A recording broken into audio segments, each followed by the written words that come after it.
नमस्कार दोस्तों, आप सभी का स्वागत है। काफ़ी समय बाद आज मैं वापस आपके लिए एक हार्ट टचिंग स्टोरी लेकर आया हूँ और मुझे पूरी उम्मीद है कि ये कहानी आपके दिल को छूकर ज़रूर निकलेगी। तो आपका ज़्यादा वक्त ना लेते हुए मैं इस कहानी को शुरू करता हूँ। एक बार की बात है, एक अध्यापक एक संपन्न परिवार के शिष्य के साथ कहीं जा रहे थे, तो उस शिष्य को कुछ मजाक सूझी क्योंकि उसको रास्ते में किसी गरीब मजदूर के जूते दिखाई दिए। उसने अध्यापक से कहा, गुरुजी, अगर हम इन जूतों को छुपा दे तो कितना मज़ा आएगा। देखते हैं कि मजदूर पर इसका क्या असर पड़ता है।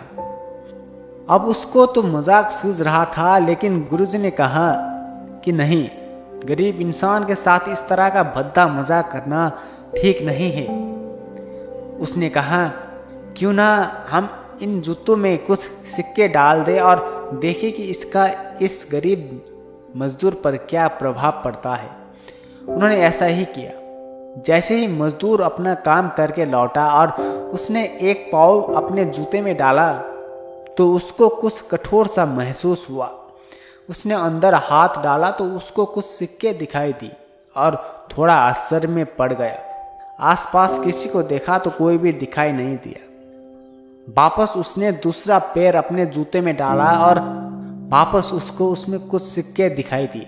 अब दोनों जूतों के सिक्के को उसने अपने हाथों में रखा और प्रभु की तरफ इशारा किया, है प्रभु, पता नहीं किस भले मनुष्य ने ये सिक्के मेरे जूते में छुपाया है, लेकिन जिसने भी छुपाया है उसको मेरी दुआ है ताकि इन पैसों से मैं अपने बच्चे और पत्नी के लिए कुछ खाना और दवाइयाँ ला सकूं। और इतना बोलकर वो चला गया। इस बात को शिष्य और अध्यापक दोनों ने सुन रहे थे। अब अध्यापक ने शिष्य से पूछा कि अब तुम मुझे बताओ कि तुम्हें कैसा महसूस हुआ, तुम्हारी पहली वाले मजाक या मेरा ये तरीका। तो उसने कहा कि गुरुजी, मैं आपसे क्षमा चाहता हूँ। अब मुझे समझ आ गया है कि सच्ची खुशी किस चीज़ में है। जब हम किसी की मजाक उड़ाते हैं तो हमें कुछ पल का आनंद मिलता है, लेकिन इससे हमें बद्दुआ मिलती है। अगर हम किसी की मुश्किल परिस्थिति में मदद करते हैं और जिसकी भी हम मदद करते हैं उसको भी नहीं पता कि हमने उसकी मदद की है, लेकिन अंदर ही अंदर हमें पता है कि हमने उस इंसान की मदद की है। यही सच्ची खुशी है। जब हम दूसरों को खुशी देते हैं तो हमें सच्ची खुशी मिलती है। इसी तरह खुशियाँ बांटते रहिए, लोगों की मदद करते रहिए और दान करते रहिए जिसके भी आप काबिल हो। जितना भी आपसे बन पड़े दान करो, लेकिन दान जरूर करें।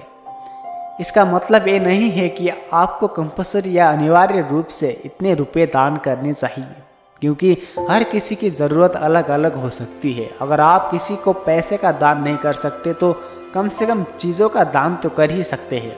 मुझे पूरी उम्मीद है कि ये स्टोरी आपको ज़रूर अच्छी लगी होगी। आपका कीमती समय देने के लिए दिल से शुक्रिया। तो दोस्तों, मिलते हैं अब आपसे दूसरे वीडियो में। तब तक के लिए जय हिंद, जय भारत।